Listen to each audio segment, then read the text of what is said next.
It's been a long time. It's been a long haul. I enjoy the work I do because I work with developmentally handicapped people. I'm not only their caregiver, but I also help them. I take them to the doctors. I nurse them when they're sick. I help them with eating. I help them with getting dressed, bathing. When they need a hug, I give them a hug.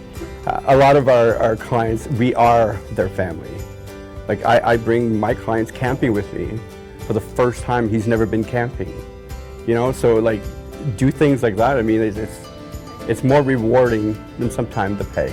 There's times where we have clients who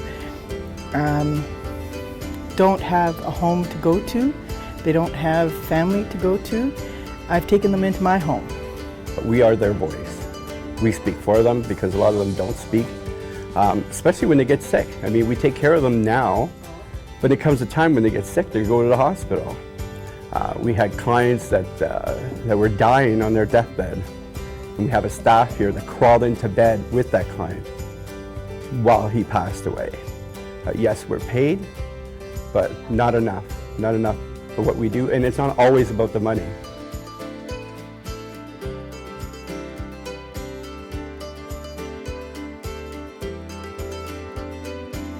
I chose this line of work because the clients that we service are very special to us. We have something inside of us as developmental service workers that we care for others, and all we want to do is provide for our clients and give them a quality of life. And it daily becomes a struggle for us because we can hardly provide for our own families on the wages that we make, and there's constantly cutbacks. I've been with this association since October 1984. When I started out, I was getting $3.10 an hour. I am now almost at my 30-year mark where I should be retired, and I'm only getting $20.82 an hour. So I don't see that I'm being fairly compensated. There's nothing there for pension. I'm almost at pension age. I have a little bit of sick time accumulated, so I'd have to go and use that up. And once that runs out, who knows? I don't know if I would have to go on welfare or something like that, because I don't have any other income. I work part-time. I work, I'm scheduled 3 shifts every 2 weeks. That's all I'm scheduled for. But I'm always working every 2 weeks, 100 plus hours. At times we're forced to work double shifts. If somebody calls in sick, we can't leave, so our children are left at home with babysitters or whoever they may be with at that time while we're stuck at work. I have 3 kids, so well, when I only had the 2 kids, it was just as hard because when I got home, I got my kids out to school. If I didn't come home, there was no one to send them to school. A few times it's happened that I've had to just call in sick because there's no way that I can possibly, my body just can't bring itself to going to work, you know. At midnight again, it just, physically it can't happen, but sometimes management tells you that you have to come in because they can't find someone to fill your shift for that night. We have a lot of people that are on compensation because we have clients that will grab your hair, will pull you down, will break your arm. It's hard enough to work there, you know, but again, I enjoy my job. Well, a lot has happened in the last couple of years. I was injured at work. I had surgery. I've been on a modified position since 2007. I continue to be in a modified position, modified hours, and WSIB tops up my pay. Unfortunately now I'm in a position where I may have to be retrained.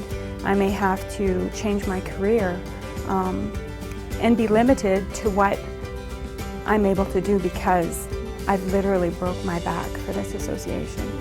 My health is not good. I've been hurt at work a couple of times. I have a bad back now from lifting because back in those days they didn't have all the equipment that they have now. So you had to lift. You had to lift to bath them.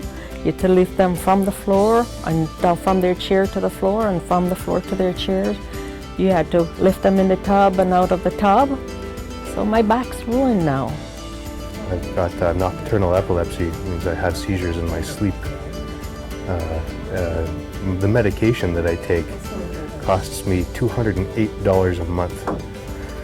It's rather expensive, and you know, being employed part-time by this employer with no benefits at all, no medical coverage, nothing, that's $200 a month. That's a big chunk of my wage, like, you know, with my other living expenses for food and rent. Through the cutbacks as well, the services for our clients are cut back.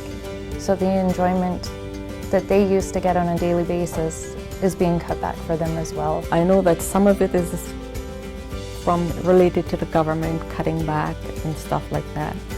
But at the same time, there are times when we should have gotten raises that we didn't get. Over the last couple of years, things have become very stressful.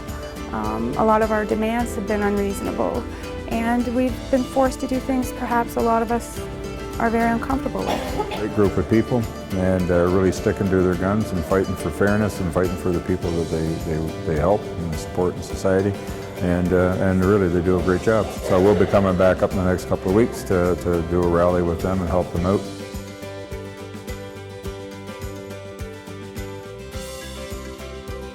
It has me scared and worried, but at the same time, if I back down now, it's going to be tougher the next time around. And we're all in this together. And we all want to see a good future for everyone.